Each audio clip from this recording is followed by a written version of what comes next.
आदाब नाजरीन, मैं मोहम्मद तजम्मुल अली खान। तेलंगाना में बल्दी इंतखाबात की आज आखिरी मुहिम है, जहां पर 5 बजे खत्म हो जाएगी। लेकिन इस वक्त जब हालात हम देख रहे हैं तो निजामाबाद की आज बात करते हैं, जो शहर से करीब है और निजामाबाद कांग्रेस के प्रदेश सदर का आबाई इलाका है। तो वहीं पर हमारे मुशीर मोहम्मद अली शब्बीर, जो इस वक्त कांग्रेस के मुशीर हैं, मोहम्मद अली शब्बीर, उनका भी ये इलाका है। इसके अलावा बीआरएस बीजेपी का वहां पर एमपी मौजूद है। एमआईएम जमाने दराज से निजामाबाद से अपनी वाबस्तगी रखती है, करीबी ताल्लुक है निजामाबाद का। मजलिस के साबिका सदर सुल्तान सलाहुद्दीन अवैसी भी निजामाबाद का कई बार दौरा करे हैं। खुसूसन निजामाबाद को मजलिस से ज्यादा ताल्लुक करीब है। अब जब इलेक्शन की बात आ रही है तो कैंपेनिंग के तौर पर बड़े बड़ी जमात के जो खद्दावर नेता है, जिसमें मिनिस्टर्स है, खुद रेवंत रेड्डी है, बीआरएस के केटीआर रामाराव है, और मजलिस इत्तेहादुल मुस्लिमीन के सदर जनाब असदुद्दीन अवैसी, फ्लोर लीडर जनाब अकबरुद्दीन अवैसी ग्राउंड के मोर्चे संभाले हुए हैं। तो वहीं पर महाराष्ट्र से कामयाब होकर आने वाले कॉर्पोरेटर्स, महाराष्ट्र के सदर भी निजामाबाद का रुख करे हुए हैं, क्योंकि निजामाबाद के ताल्लुक से बीजेपी के एमपी धर्मपुरी ने इंतहाई बदबख्तियाना अल्फाज इस्तेमाल किए थे लफ्ज निजाम को लेकर। वो बीजेपी के लिए बड़ा नुकसान बन सकता है। बीजेपी का निजामाबाद को नाम बदलने की बात की गई है, इसको इंदौर रखने की बात की गई है, लेकिन इस दौरान इलेक्शन के कैंपेनिंग में किसी ने भी इस बात को नहीं उठाया है कि धर्मपुरी ने निजामाबाद के नाम को बदलने का जिक्र किया है। और जहां तरक्की की बात, जहां डेवलपमेंट की बात रही, कांग्रेस गवर्नमेंट शहर हैदराबाद में इंफ्रास्ट्रक्चर, मूसी रिवर्स का डेवलपमेंट, फ्यूचर सिटी बनाने की बात कर रही है। अरबों रुपए, करोड़ों रुपए के इंफ्रास्ट्रक्चर फॉरेन कंट्रीज से लाने की बात कर रही है।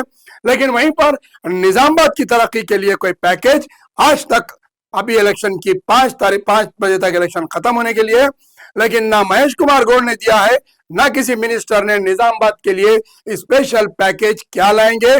और आने वाले बजट के अंदर अगर तेलंगाना में म्युनिसिपल इलेक्शंस के अंदर निजामाबाद से मेयर बनता है कांग्रेस का, तो कितना फंड्स देंगे, क्या वायदे हैं, वो नहीं किए गए हैं। जबकि बीआरएस की जानिब से सिर्फ केसीआर को वापस लाने की बात की जा रही है। ऐसा लग रहा है कि बल्दी इंतखाबात में बीआरएस ओनली सिंगल 1 पॉइंट फार्मूले पर इलेक्शन लड़ रही है कि केसीआर को वापस लाओ, तेलंगाना को बचाओ। दूसरा कोई मुद्दा नहीं है, कोई तरक्की की बात नहीं है, सिर्फ केसीआर को वापस लाना है, रेवंत रेड्डी को उतारना है।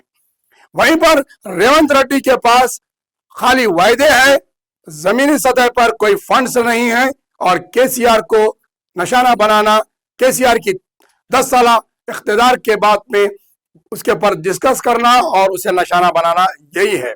तो वहीं पर बीजेपी की जानिब से मोदी फार्मूले को लेकर मुसलमानों को हटाना, अक़लियतों को खत्म करना और निजामाबाद का नाम बदलना, यह फार्मूले पर इलेक्शन लड़ा जा रहा है। लेकिन मजलिस इत्तेहादुल मुस्लिमीन वहीं पर निजामाबाद की तरक्की की बात कर रही है, निजामाबाद में एजुकेशन के डेवलपमेंट की बात कर रही है, बल्दी नज़्म नस्क़ में तरक्की की बात कर रही है, और अपना मेयर बनाने की बात कर रही है। लेकिन जमीनी सतह पर देखा जाए तो निजामाबाद की जो तरक्की होना चाहिए वो आज तक किसी भी सियासी जमात ने नहीं की है। अब निजामाबाद की आवाम के हाथ में इंतहाई अहम तरीन वोट बाकी है। अगर वो चाहते हैं, जिस तरीके से हम एक नजर देखेंगे कि 60 सीट है निजामाबाद में, जिसमें से बीआरएस, बीजेपी और कांग्रेस ने 60 सीटों पर अपने उम्मीदवार ठहरा करे हैं, तो वहीं पर एमआईएम की जानिब से 21 सीटें उतारी गई हैं और 21 पर मुकाबला कर रहे हैं। अगर इन 60 सीटों में से बीआरएस और कांग्रेस के दरमियान में वोट कटते हैं, सीट हासिल होते हैं, फिर बीजेपी भी है, अगर ये 60 सीट में से अगर हम एमआईएम के 21 सीटों में से अगर 15 भी पकड़ के चलते हैं, अगर 15 पर भी एमआईएम जीतती है, तो इसमें माबाकी 45 सीट डिवाइड होंगे 3 जमातों में। उसके बाद 15 सीट जिस जमात के पास रहेगी वो अपना मेयर और डिप्टी मेयर बनाने के मौक़िफ़ में रहेगी। निजामाबाद का ये हाल है, करीमनगर में भी वही पोजीशन है, जगतियाल का वही हाल है, जहीराबाद का वही हाल है। हर तरीके से ऐसा लग रहा है कि एमआईएम بلدیہ انتخابات میں کئی اضلاع میں بادشاہ گر کے موقف میں ابھر سکتی ہے اور وہیں پر بی آر ایس اور کانگریس کا کانٹے کا مقابلہ ہو سکتا ہے. صرف 100 کی تعداد میں یعنی کہ 100, 150, 200, 250 کے ووٹوں سے کامیابی ہو سکتی ہے.